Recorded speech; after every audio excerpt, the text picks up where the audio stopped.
James III was King of Scots from 1460 to 1488. James was an unpopular and ineffective monarch owing to an unwillingness to administer justice fairly, a policy of pursuing alliance with the Kingdom of England, and a disastrous relationship with nearly all his extended family. However, it was through his marriage to Margaret of Denmark that the Orkney and Shetland Islands became Scottish. His reputation as the first Renaissance monarch in Scotland has sometimes been exaggerated, based on attacks on him in later chronicles for being more interested in such unmanly pursuits as music than hunting, riding and leading his kingdom into war. In fact, the artistic legacy of his reign is slight, especially when compared to that of his successors, James IV and James V. Such evidence as there is consists of portrait coins produced during his reign that display the king in three-quarter profile wearing an imperial crown, the Trinity altarpiece by Hugo van der Goes, which was probably not commissioned by the king, and an unusual hexagonal chapel at Restalrig near Edinburgh, perhaps inspired by the Church of the Holy Sepulchre in Jerusalem. Early life. James was born to James II of Scotland and Mary of Guelders.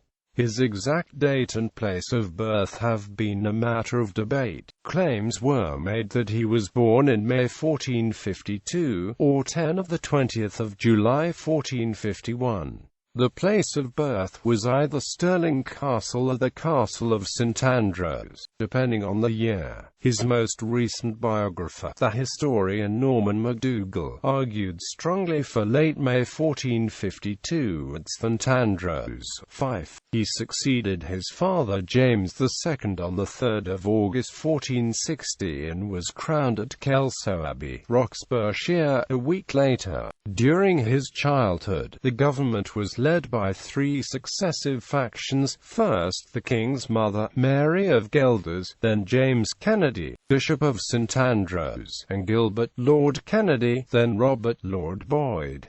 Relation to the Boyd faction. The Boyd faction made itself unpopular, especially with the king, through self-aggrandizement. Lord Boyd's son Tommy was made Earl of Arran and married to the king's sister Mary. However, the family successfully negotiated the king's marriage to Margaret of Denmark, daughter of Christian I of Denmark, in 1469 as a part of ending the annual fee owed to Norway for the Western Isles, and receiving Orkney and Shetland. When James permanently annexed the islands to the crown in 1472, Scotland reached its greatest ever territorial extent. Marriage. James married Margaret of Denmark in July 1469 at Holyrood Abbey, Edinburgh. Christian I of Denmark gave the Orkney and Shetland Islands to Scotland in lieu of a dowry.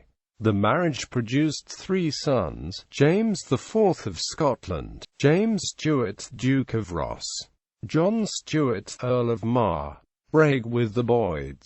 Conflict broke out between James and the Boyd family following the marriage to Princess Mary. Robert and Thomas Boyd were out of the country, involved in diplomacy when the regime was overthrown. Mary's marriage was later declared void in 1473. The family of Sir Alexander Boyd was executed by James in 1469. James and the Lords of the Isles. James became powerful enough to attempt to manage the Lord of the Isles, who ruled over the Western Isles and Highlands of Scotland in 1475. The treaty made by the Lords with England at Artornish in 1462 was used as evidence of the usurpation of royal power. John of Islay, Earl of Ross, Lord of the Isles, was censured for making his son Angus his lieutenant and for besieging Rotherhithe Castle in the Isle of Bute. John, Lord of the Isles, was ordered to appear for trial in Edinburgh on the 1st of December, and when he did not attend, he was declared forfeit. The Earl Earls of Lennox, Argyll, Atholl and Huntly were ordered to put the forfeiture in practice. John, Lord of the Isles, came to Edinburgh in July 1476 and the forfeiture was rescinded, but he resigned to the Crown the earldom of Ross, lands in Kintyre and Knapdale, and the offices of Sheriff of Inverness and Nairn. James then made John a Lord of Parliament as Lord of the Isles. In April 1478 Parliament required John to answer for his assistance to rebels who held Castle Sween against the Crown. In December John received confirmation of his 1476 charters. First alliance and then war with England. James's policies during the 1470s revolved primarily around ambitious continental schemes for territorial expansion and alliance with England. Between 1471 and 1473 he suggested annexations or invasions of Brittany, St. Ong and Guelders. These unrealistic aims resulted in parliamentary criticism, especially since the king was reluctant to deal with the more humdrum business of administering justice at home. In 1474 a marriage alliance was agreed to with Edward IV of England, by which the future James IV of Scotland was to marry Princess Cecily of York, daughter of Edward IV and Elizabeth Woodville. It might have been a sensible move for Scotland, but it went against the traditional enmity of the two countries dating back to the reign of Robert I and the Wars of Independence, not to mention the vested interests of the border nobility. The alliance, therefore, was at least one of the reasons why the king was unpopular by 1479. Also during the 1470s conflict developed between the king and his two brothers, Alexander, Duke of Albany, and John, Earl of Mar. Mar died suspiciously in Edinburgh in 1480 and his estates were forfeited, possibly given to a royal favourite, Robert Cochrane. Albany fled to France in 1479, accused of treason and breaking the alliance with England. But by 1479 the alliance was collapsing and war with England existed on an intermittent level in 1480 to 1482. In 1482 Edward IV launched a full-scale invasion led by the Duke of Gloucester. The future Richard III, including the Duke of Albany, styled Alexander IV as part of the invasion party. James, in attempting to lead his subjects against the invasion, was arrested by a group of disaffected nobles at Lordbridge in July 1482. It has been suggested that the nobles were already in league with Albany. The king was imprisoned in Edinburgh Castle and a new regime, led by Lieutenant General Albany, became established during the autumn of 1482. Meanwhile, the English army, unable to take Edinburgh Castle, ran out of money and returned to England, having taken Berwick-upon-Tweed for the last time. Restoration to power. James was able to regain power by buying off members of Albany's government, such that by December 1482 Albany's government was collapsing. In particular, his attempt to claim the vacant earldom of Mar led to the intervention of the powerful George Gordon, 2nd Earl of Huntly, on the king's side. In January 1483 Albany fled to his estates at Dunbar. The death of his patron Edward IV on the 9th of April left Albany in a weak position, and he fled over the border to England. He remained there until 1484, when he launched another abortive invasion at Loch Maben. Another attempted return has been argued to have occurred in 1485, when accounts suggest he escaped from Edinburgh Castle on a rope made of sheets. Certainly his right-hand man, James Liddale of Alceston, was arrested and executed around that time. Albany was killed in a joust in Paris later that year. On the 5th of March 1486, Pope Innocent VIII blessed a golden rose and sent it James III. It was an annual custom to send the rose to a deserving prince. Giacomo Passarelli, Bishop of Imola, brought the rose to Scotland, and returned to London to complete the dispensation for the marriage of Henry VII of England.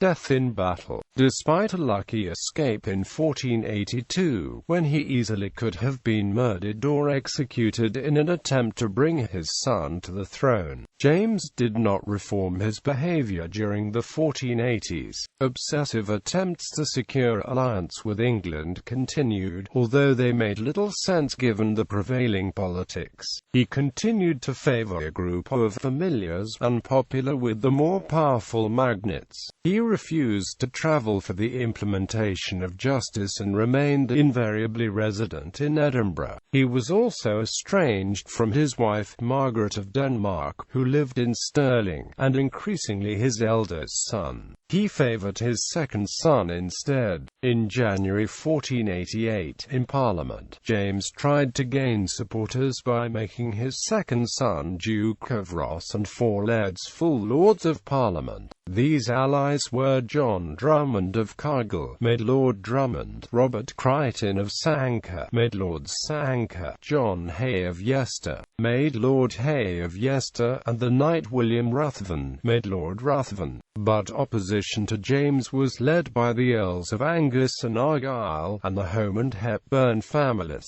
James's eldest son and heir, the future James IV, was delivered into the hands of the rebels by Shaw of Sorkey on the 2nd of February 1488. The prince became the figurehead of the opposition party, perhaps reluctantly, or perhaps provoked by the favoritism given to his younger brother. Matters came to a head on the 11th of June 1488, when the king faced the army raised by the disaffected nobles and many former councillors near Stirling, at the Battle of Socky Burn, and was defeated and killed. It is unknown whether James III was killed in the battle or while fleeing. He is buried at Cambuskenneth Abbey. Accounts of 16th-century chroniclers such as Adam Abel, Robert Lindsay of Pitscotty, John Leslie and George Buchanan allege that the king was assassinated near Bannockburn soon after the battle at Milltown. Fictional portrayals. James III has been depicted in plays, historical novels and short stories. They include Price of a Princess by Nigel Tranter. The book takes place in the years 1465 to 1469. The main character is Mary Stuart, Countess of Arran, a sister of James III. She is depicted joining her husband Thomas Boyd, Earl of Arran, in a mission to the court of Christian I of Denmark. The two negotiate the ceding of Orkney and Shetland from the Kalmar Union to the Kingdom of Scotland. Lord-in-Waiting by Nigel Tranter. The book takes place in the years 1474 to 1488. It covers events of the reign of James III, seen from the perspective of John, Lord of Douglas. James III is depicted influenced by one William Chevis, the court astrologer and alchemist. Douglas would rather have Mary Stuart on the throne. The Admiral by Nigel Tranter. The book takes place in the years 1480 to 1530. It covers the career of Andrew Wood of Largo in the formation of the Royal Scots Navy. James III is depicted favouring Wood with the title of Lord High Admiral of Scotland.